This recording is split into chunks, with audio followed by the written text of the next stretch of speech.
The first crack in my marriage didn't come from a lie. It came from a look.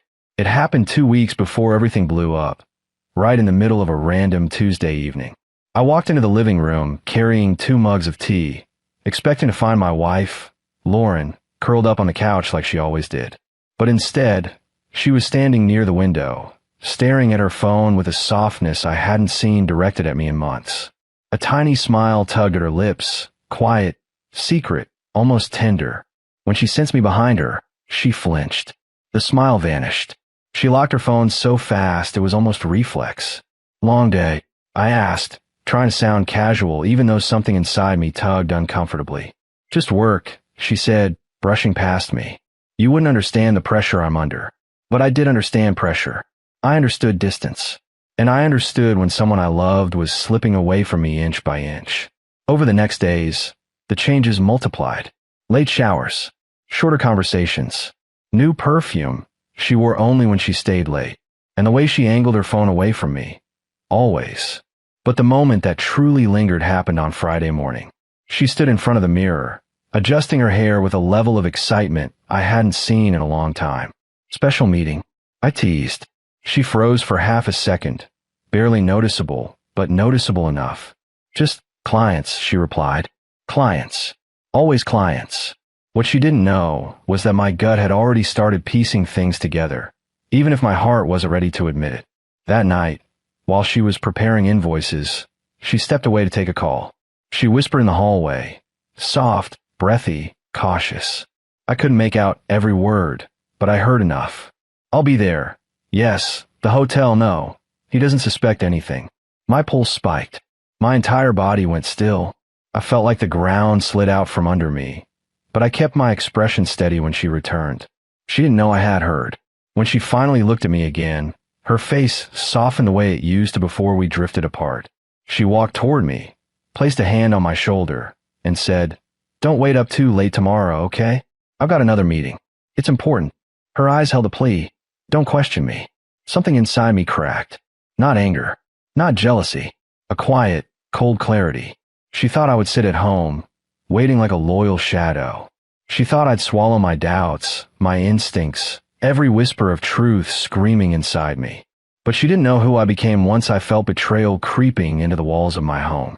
She didn't know I would stop being the gentle husband she believed she could deceive. I kissed her forehead gently and said, "Of course, handle your meeting." But inside, a different version of me awakened, one she had never met, one who would not confront her with raised voices, one who would not beg for explanations, one who would watch, and one who would strike only when the truth revealed itself in the most undeniable way. So the next day, before she even left the house, I made a quiet reservation of my own, 2 floors above the suite she thought only her client would know about. Her lies might have been soft, but my revenge would be clean, silent, and unforgettable. The next morning, the air in our house felt heavier, like even the walls sensed Lauren was about to cross a line she couldn't pretend her way out of. She moved with a strange mix of guilt and excitement, pacing between the bedroom and closet, choosing a dress that looked far too polished for anything she called work. It wasn't the dress that bothered me. It was how she kept glancing at her phone, waiting for a message she didn't want me to see. "Big day," I asked casually, sipping my coffee. She flinched a little. "Just an important client. I need to look professional." Professional. That word had quickly become her shield, the one she hid behind every time the truth threatened to surface. I nodded, keeping my voice steady even though my stomach tightened with every passing second. "I hope it goes well."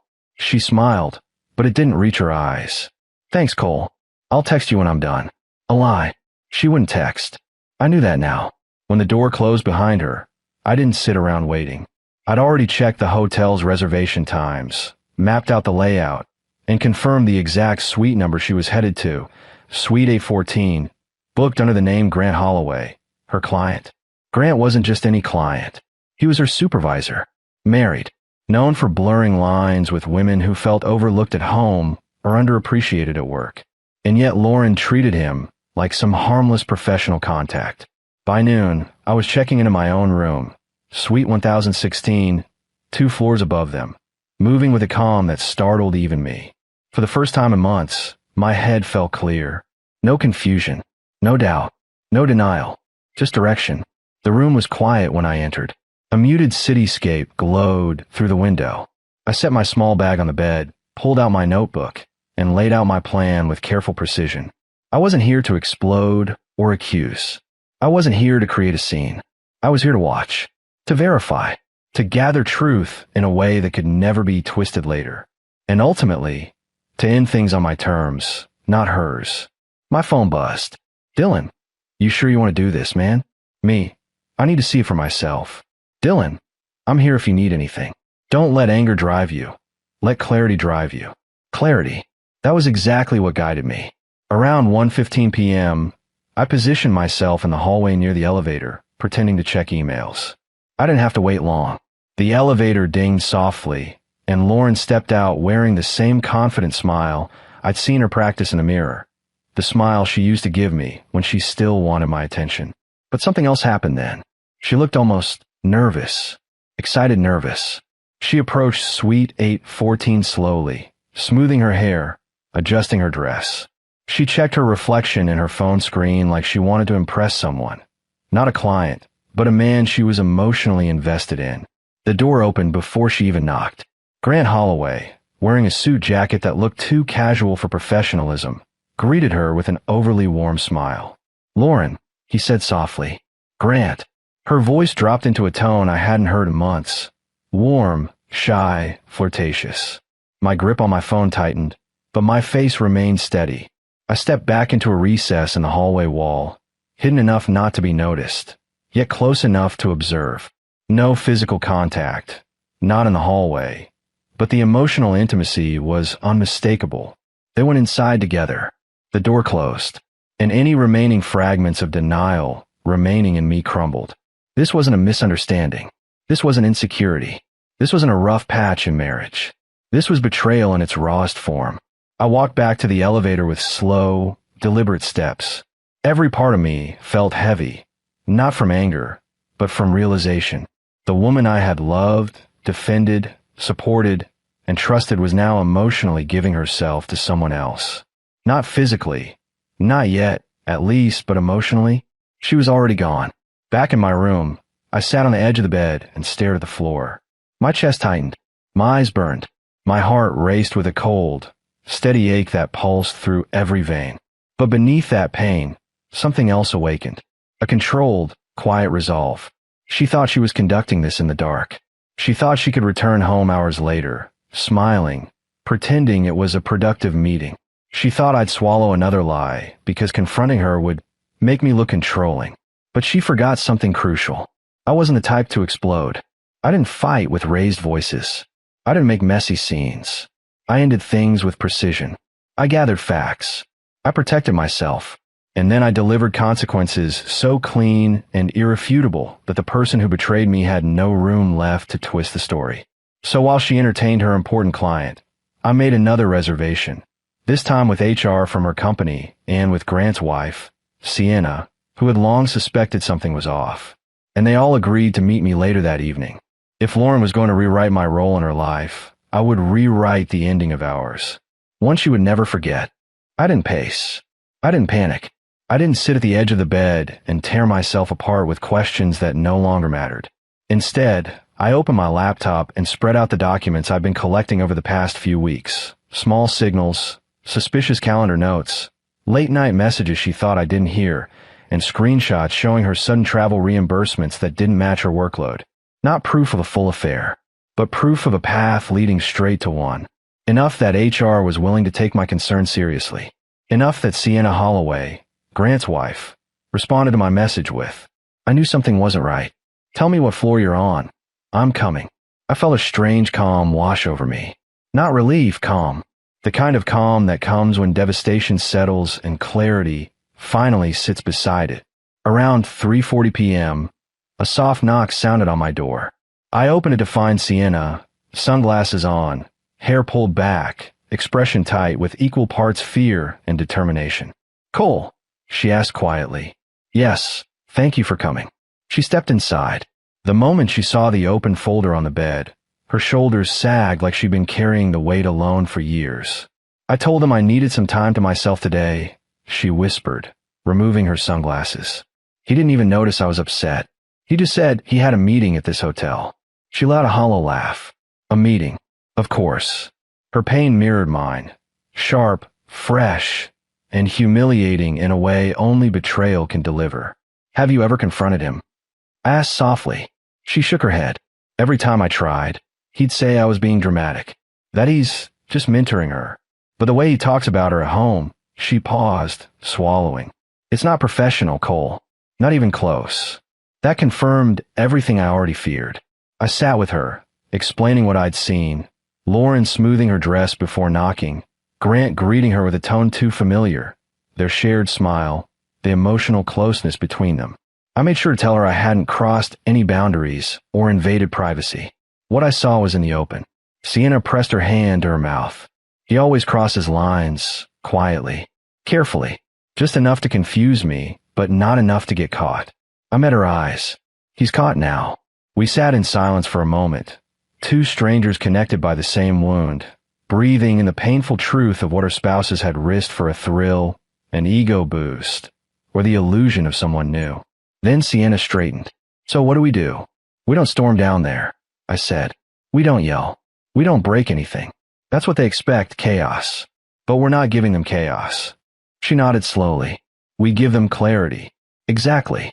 I pulled out the envelope containing printed emails, timestamps, and photos of Lauren's late-night messages to Grant labeled as urgent follow-ups, though she never sent them to her team. Then I showed her the message I'd received from the HR representative confirming our meeting that evening. I want everything to be handled professionally, I said.